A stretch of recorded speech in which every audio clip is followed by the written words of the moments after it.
But if you want to know about the most wonderful job I ever had, when I graduated from high school,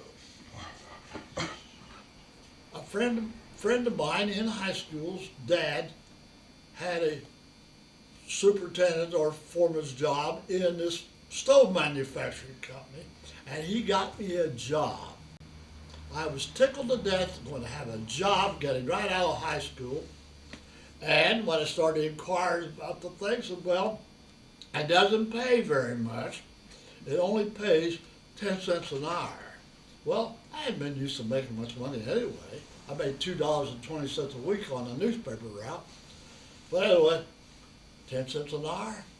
And then they said, well, those other thing is you do have to work 7 days a week. You don't have to work 13 hours a day. But even there, I thought, well, that wouldn't sound too bad. And then they said 10 cents an hour, and I was riding that. That was going to be $9 and something a week, you know. I've been making $2 a week. Well, I'd go to work.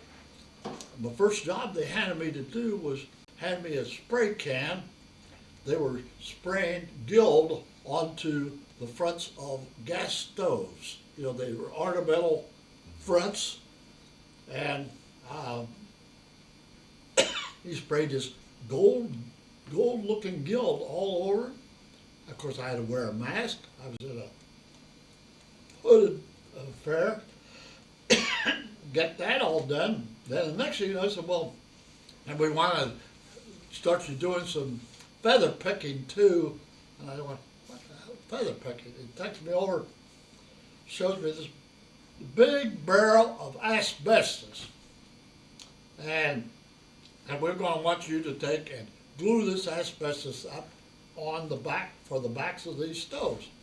But before you do that, you have to get the backs all prepared, which necessitated, they were sheet metal backs about yay big to fit me the back of the stove, perfectly flat, and well, also had thin asbestos paper. You take it, smear it, and glue on it, put the asbestos paper on the back of it, trim it off, and then start stacking up and stack up to wait for the next day because they had to dry.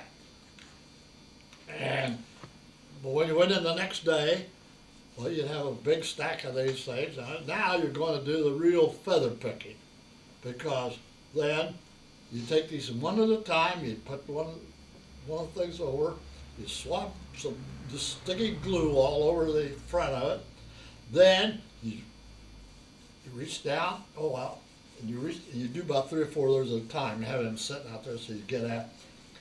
In this big barrel was a regular big barrel, and you reach down and get the asbestos, loose asbestos out. Start daubing it on these ones that you'd already set up to be daubed. Get them all patted down nice and so forth. Stack that one on top of the other. But in the meantime, you're getting that daggone glue is stuck on you, the asbestos is stuck on you, you had it on the side of your face. You just had glue and asbestos. They're tar and feathered with asbestos. Yeah, you were in effect. But then the following day, after they'd set up and dried, well, then you'd go back and take a big curry comb, as they called it, and you'd scrape it all down with this comb, and it'd take all the loose stuff out, and you throw that back in the barrel, and then you had a nice smooth backing there that they would put it back into where the assembly guys were, and they'd assemble them at the stove. But that was a lovely job that paid me 10 cents an hour, and I had to work 67 hours a week. 13 hours a day, so 61, no, that's not right, is it? I had to work 7 days a week, 13 hours a day, that's 91 hours. That's right, I made $9.10 a week. Wonderful job.